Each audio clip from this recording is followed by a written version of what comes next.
তো আমি একটা টেবিল রানার অর্ডার দিছিলাম, তো এসে গেল গা। তো পার্সেলওয়ালা দিয়ে গেল, ওপেন বক্স ছিল তো খুলেই দিল।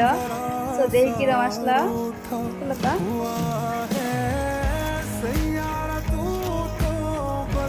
তো এসে গেল গা, খোলা হইতেছে, কিরম বা আসলো দেখি।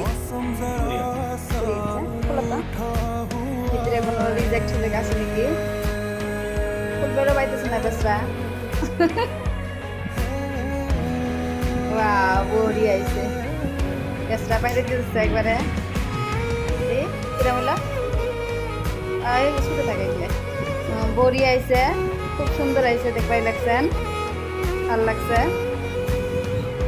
তো আমার তো খুব ভালো লাগলো, আপনাদের কিরম লাগলো নিশ্চয়ই জানাবেন। এটি যে পুরা, তো ভালোই লাগছে। তো আপনার কাছে কিরম লাগলো, আর প্রাইসটা জানবার চাইলে কমেন্ট জানাবেন, আমি কমেন্টে জানাই দিই।